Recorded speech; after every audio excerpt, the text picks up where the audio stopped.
The Mysterious Traveler. Another journey into the realm of the strange and terrifying. I hope you will enjoy the trip, that it will thrill you a little and chill you a little. So settle back, get a good grip on your nerves. Where are we going? You'll find out when we get there. I hope it's not making you nervous, being alone with me here in the dark. Darkness stirs strange terrors in some minds. For the things that happen at night are sometimes most upsetting. Things such as cats that vanish or die, as in the tale of The House of Death.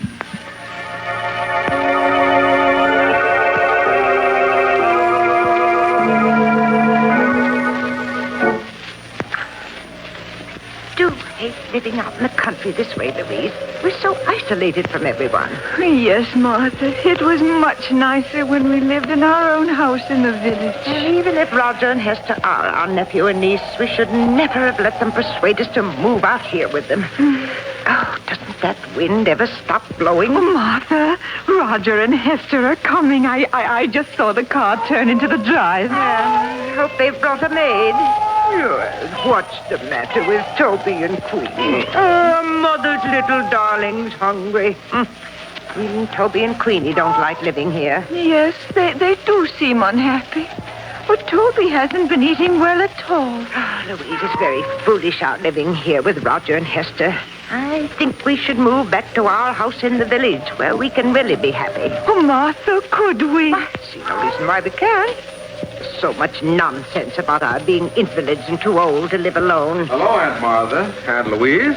Oh, Roger, were you able to get a maid for us? Oh, I'm sorry about that, Aunt Louise. I tried, but it's just impossible to get a maid these days. Roger, you know we need someone to push Louise around in her wheelchair. It's too much for me. Well, I'm sure Hester will do anything you ask. How are you, Aunt Louise? Aunt Martha? I brought you some good hot tea and some biscuits. Thank you, dear. Roger, Louise and I have been talking things over. Now, it is very kind of Hester and you to invite us to live with you, but we were much happier living in the village and would like to go back to our house. What? But, Aunt Martha, it's much better for you here. Why, of course. You're homesick, that's all. Why, certainly in time you'll come to love this place as we do. Now, we don't want to hear another word about your leaving us. We couldn't be happy thinking of the two of you living alone in that house in the village. Come along, Roger. Let them drink their tea. Yes, Hester. Well, see you both later. They're really so good to us, Martha. But I do wish they'd let us return to our own house. Those tea taste strange. You tried it yet, Louise? No. Oh, yes, you're right. It does taste funny. Probably the water they use. Nothing out here seems as good as it was home. You better not drink any more of it. Oh, do you remember the little teas we used to give when we lived in the village? Mary Thompson came over every afternoon. It was so nice. There's no reason why we can't move back to our house and have those teas again. But you heard what Roger and Hester said. Our health isn't so good, and we need someone to look after us. Well, what of it? With all that money Father left us, we can afford a dozen servants. Yes, Louise, I think we'd better plan to return home.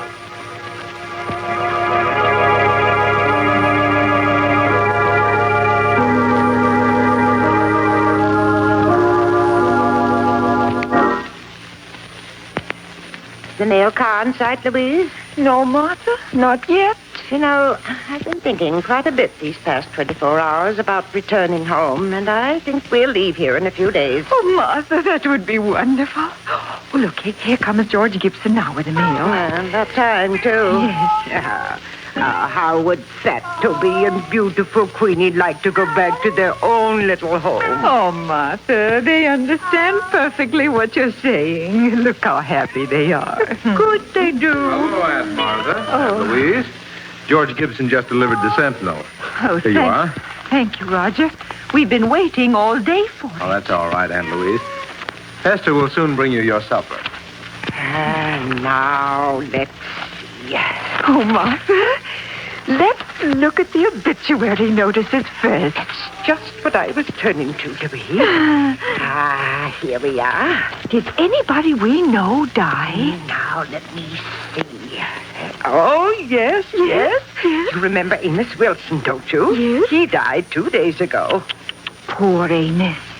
He was about your age, wasn't he, Martha? Certainly not. He was a good deal older. Martha, look at this. Why, it says that Mary Thompson is entering the home for the infirm. The poorhouse? Oh, no, it can't be. Oh, the dreadful place. I'd sooner be dead than in that home. Poor Mary. Oh, I shudder every time I think of that horrible place. The poorhouse. Martha, after we move back to the village, can't we have Mary come to live with us? Yes, of course. Going to the poorhouse would be the death of her. Oh. Huh? Louise, what are you staring at in this paper? No, it can't be. What can't be? Read what it says in the real estate column. The old Abbott mansion, owned by the Mrs. Martha and Louise Abbott, has been put up for sale by their nephew, Roger Abbott. What? Why, it must be a mistake. We never told Roger to sell our house. I wouldn't dream of it. Well, Martha, it's been in the family for almost a century. How could Roger do such a thing? I'll soon find out. Roger! Now, Martha, you mustn't get excited. But why should he want to sell our house? Are you calling me up, Martha? Yes, Roger. What's this in the Sentinel about our house being for sale? Oh, is it in the Sentinel? Oh, I'm sorry. It is a mistake, isn't it, Roger? No, Aunt Louise. Oh. You see, as co-trustee of Grandfather's estate, I thought it would be a good idea to sell the house. Prices are high these days, and the house is rather old. But you had no right to put the house up for sale without telling me. I won't hear of the house being Now, sold. you mustn't get excited, Aunt Martha. If you don't want the house sold, I'll remove it from the market. Oh, please do. We couldn't live in the house if it was sold, could we, All Louise? right. I'll take care of everything. Everything's going to be all right now. I don't like it, Louise. I don't like it at all.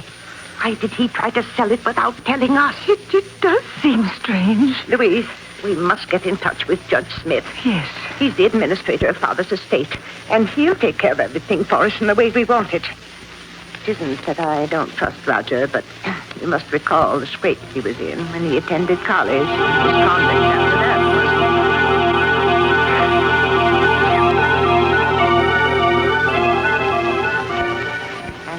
Then there was the matter of that bad check Roger gave. If it hadn't been for his dear father, he would... Someone's coming, Martha. I have your suppers for you. Now, please eat them before they get cold. Yes, Esther. There you are. Just call me if there's anything else you want. Yes, does Mother's beautiful Queenie want something to eat? I don't see Toby any place around. Well, he's probably in the kitchen. Now, say pretty please, Queenie, and Mother give you this nice piece of meat. That's Mother's darling. Here you are. Oh, isn't she lovely, Louise? Oh, yes. Queenie has such wonderful manners. We'd better eat our soup before it gets cold, Martha. Yes. As I was saying, Louise, I don't care for Roger's attitude at all. Ask me, he's been behaving very strangely. Yes, Martha. Martha. Martha, that piece of meat you gave Queenie doesn't seem to have agreed with her. She looks ill. Oh, yes, you're right.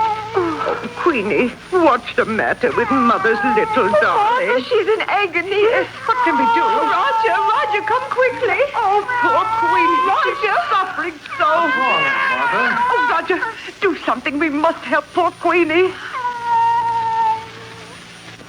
Oh, Roger, look. I'm afraid it's too late, Aunt Martha. She's dead. Dead? But she can't be. She was all right just a few minutes ago.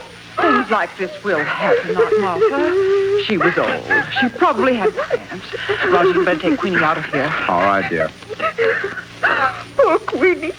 We've had her ever since she was a little kitten, 12 years now. There, Aunt Louise, you mustn't cry. You still have Toby. Now, why don't you eat your supper? You'll feel much better if you do. Hester, how can you speak of food at a time like this, with poor Queenie's body not even cold? I'm sorry, Aunt Martha. If you want me, just call. Oh, Martha, it won't be the same without Queenie. I simply can't understand it. 1 minute Queenie was perfectly well. Then after you gave her the meat, she became ill. Yes, she was perfectly well until she ate the meat. Louise, the meat, that's it. Don't understand, Martha. The meat, it was poisoned. Poisoned? Louise, that poisoned meat was meant for us. Martha, you don't mean that Roger and Hester... Oh, no. Yes, no. Louise, they're after our money. Oh, what are we going to do? We can't get at the phone. Got to get in touch with Judge Smith. Our lives depend upon it.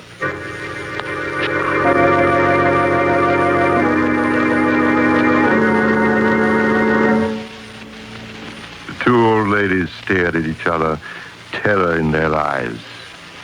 The minutes dragged into hours, and each hour was a nightmare as they waited for the time to come when they could make the one contact between themselves and the outside world. Do you see George Gibson's car yet, Martha? No, Louise, but he should be in sight any minute now. Oh, what if Hester or Roger come home before he gets here? Then we won't be able to talk to him about our message to Judge Smith. Now, Louise, you know Roger isn't due home from work for another hour. Yes, but what about Hester? She's over at the miller's farm, and she's liable to return any minute. Louise, I see George Gibson's car. He's just turning into the drive. Hurry, Martha, hurry. All right, hurry. I raced the window. Martha, call to him quick before he gets away. George Gibson. Hello? Who's calling? Look over this way, George. It's Martha Abbott. I want to see you. Oh, it's you, Martha. Well, howdy, I'm coming. He's coming, Louise. Do you hear? Now we'll be able to get in touch with Judge Smith.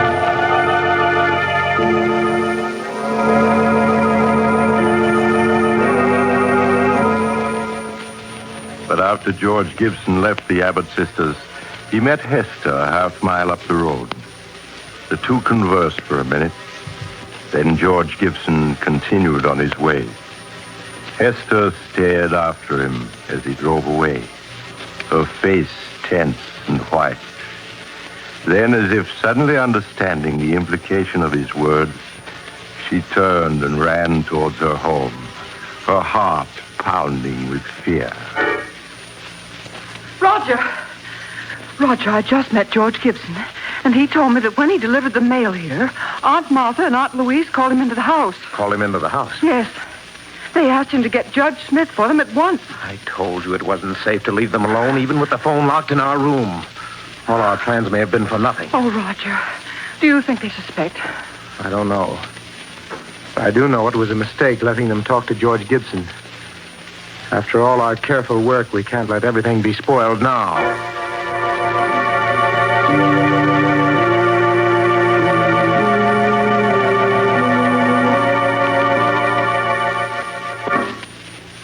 Oh, Martha, these past 24 hours have been endless. Where can George be? Probably delayed somewhere. Oh, Martha, there. George is coming. He just turned into the drive. I told you he wouldn't fail us. Oh, but Roger and Hester are in the house now. What if they don't let George see it? Nonsense. When George has a message to deliver, he delivers it. Roger's just gone out to get the mail, but... Louise. What is it, Martha? What's wrong? That isn't George Gibson driving the mail car. What? The man driving it's only a youngster. Now he's leaving. Martha, what does it mean? I don't know. I don't understand. Perhaps George is ill and he couldn't come today. Hello, Aunt Martha, Louise. This magazine just came in the mail. Thought you might like to see it. Thank you, Roger. Why didn't George Gibson deliver the mail? Oh, so you noticed there was a new driver today. Yes. I'm sorry to tell you this, but poor George Gibson was killed last night. Killed? Oh, no. He had an accident as he was returning to the village. An accident? Yes. I don't want to speak any more about it. It'll just upset you. Hester will bring you your supper soon. Oh, poor George. That means Judge Smith never got our message. Oh, Martha. Louise, don't you see? It wasn't an accident. But Roger said it was. George was deliberately killed to keep him from going to Judge Smith. Martha, You don't mean that Roger and Yes, Hester... Louise. We won't stop at anything to get our money. Oh, Martha, I'm so frightened. Oh, we must have courage or we're lost. Oh, but if we can't get word to the outside and they're poisoning our food... Well, we haven't eaten a thing since poor Queenie died. We can't go on throwing food away or we'll starve. There's only one thing to do, Louise, if we're not to starve. Toby must sample our food before we eat it. You mean to see if it's poisoned? Yes. Oh, I know it's dreadful risking poor Toby's life like that, but it's the only thing to do. And meanwhile, we must get in touch with Judge Smith. We must.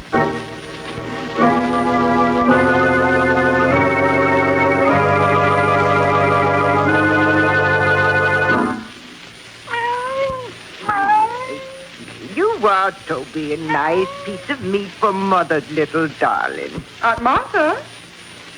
Where are you feeding Toby? He gets plenty to eat in the kitchen. Of course. I've always fed Toby from my own plate. He expects it. But Aunt Martha, if you feed that meat to the cat, there won't be enough for you. Yes. If you're to get well, you need all that food. Now, I don't want you feeding Toby any more of it. Here, Toby.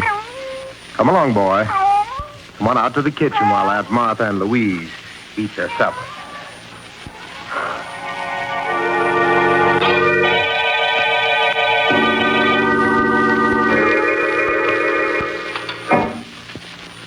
How are you, Aunt Martha? Louise? I've brought you your lunch. Doesn't it look good? Yes, Hester, it's very nice. Lunch, eh? Here, Toby. Here, kitty. Hester, have you seen Toby? No, Aunt Martha, I haven't. Oh, but where could he be? Toby's always on time for meals. He's probably someplace around the house. Now, eat your lunch before it gets cold. Oh, Martha, where can he be? Toby will be along in a few minutes. And we won't touch a bit of this food until he's tried it first. Oh, I do wish he were here. I'm so hungry. Louise, don't touch a thing on that tray. It isn't safe. Oh, here, Toby. Here, kitty. Here,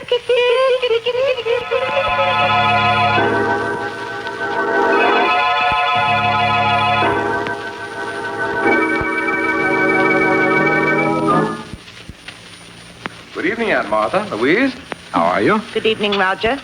I have your supper here for you two. But, Aunt Martha, neither of you ate your lunch. What's wrong? We weren't hungry, Hester. Have you found Toby yet? No. I've looked everywhere for him, but he seems to have disappeared. Oh, no. Now, you mustn't worry. I'm sure he'll turn up. Yes. Aunt Martha, you and Louise can't afford to miss meals in your state of health. Why, certainly not. Now, we want you to eat everything that Hester has brought you. Yes, you'll make us very unhappy if you don't. Now eat it while it's hot. Come along, Roger. I'll get you your supper. All right, dear. Did you hear what she said about Toby, Louise? Yes, he's vanished. Nonsense. They've killed him. You saw how angry they were last night when we fed Toby from our plates. They've killed him so he won't spoil their plans. Oh, Martha, what are we going to do? I'm so hungry. Got to get word to Judge Smith before it's too late. But how?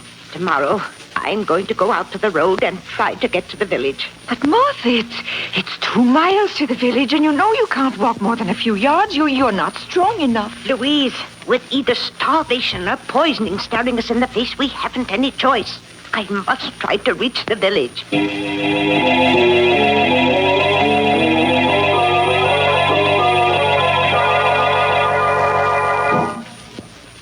The next morning, after Roger had left for the village and Hester had gone to the Miller farm, Martha dressed as quickly as her shaking hands would permit.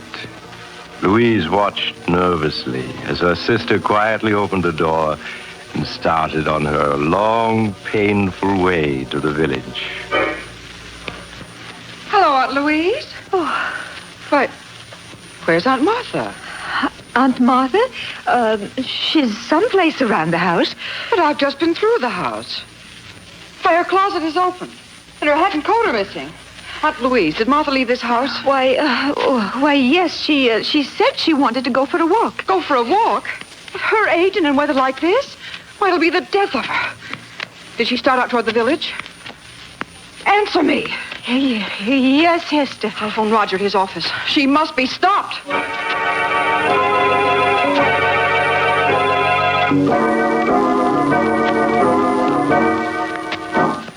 20 minutes later, as Roger drove along the road leading to his home, he saw a small figure in the distance. It was Aunt Martha. There was a weary, painful look on her face as she hobbled towards the village. In spite of her determined resistance, he put her in his car and drove rapidly on home. One thought was uppermost in his mind.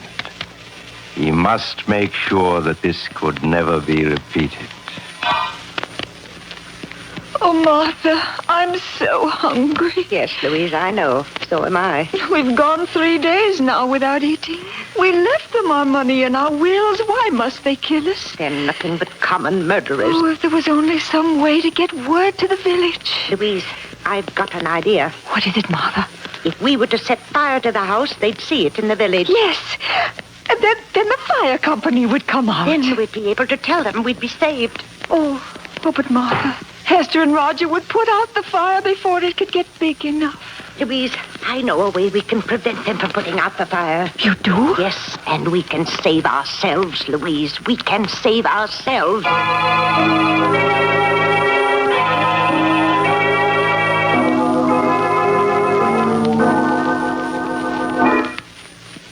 Here, Toby.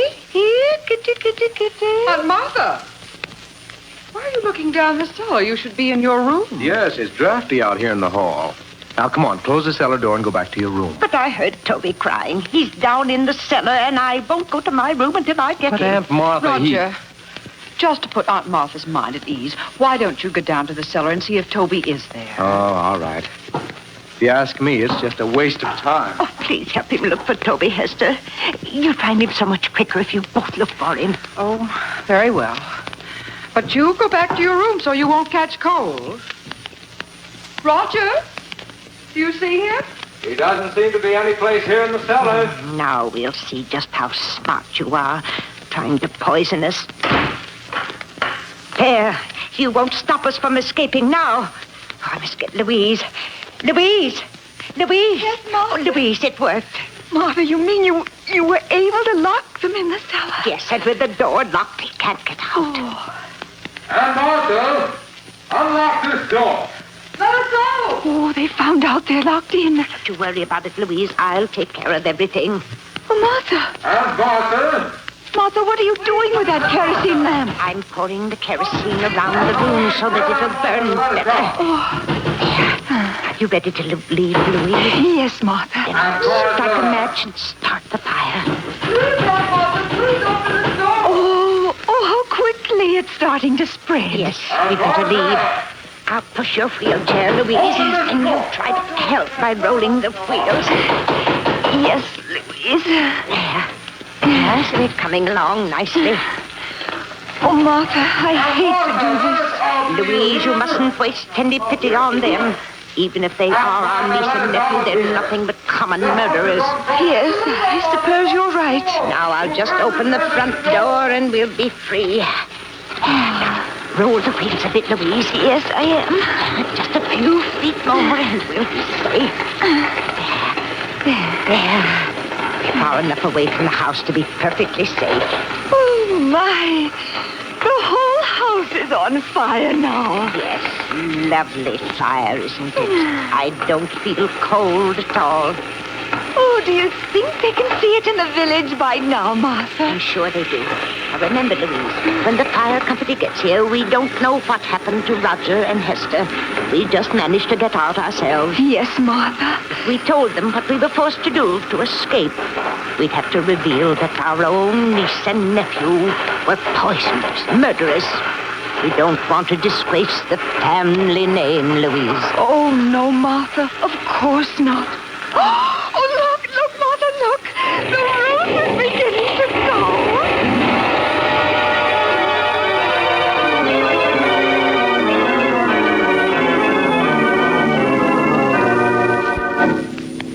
A few minutes later, the fire company arrived to find Martha and Louise in the garden, staring at the roaring fire which had been their home. It was too late to save the other occupants of the house, so the men were forced to stand by helplessly and watch it burn.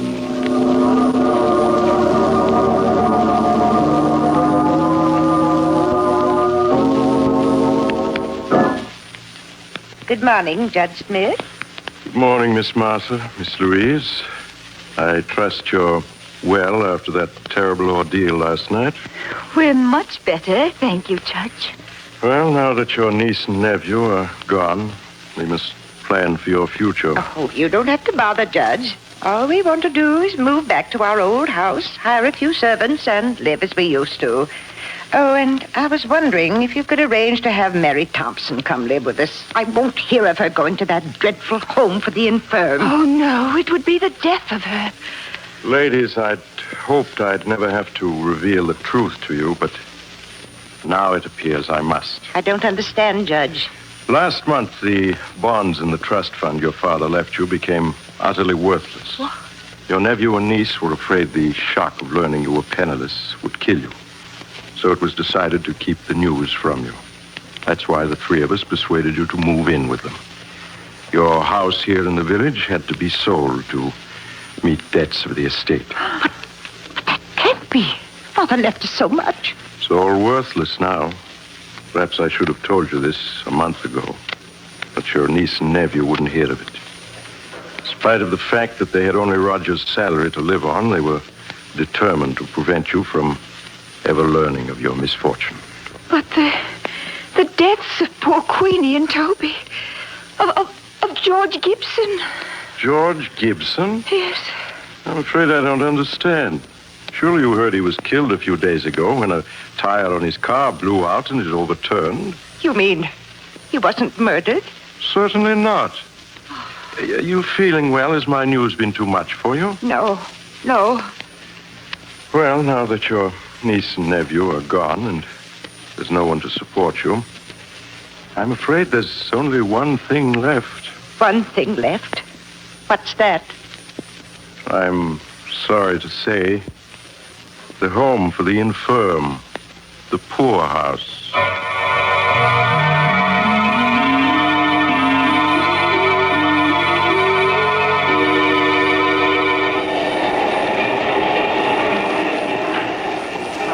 This is the mysterious traveler again. Have you enjoyed our little trip? Too bad about the Abbott sisters. Such nice old ladies. But then, how were they to know that poor Queenie died of cramps, not poison? After all, you can't be too careful, can you? Would you care for a sandwich? They're very delicious. I make them myself. Oh, you're getting off at the next stop. I'm sorry. Perhaps you'll join me again soon. I take this same train every week.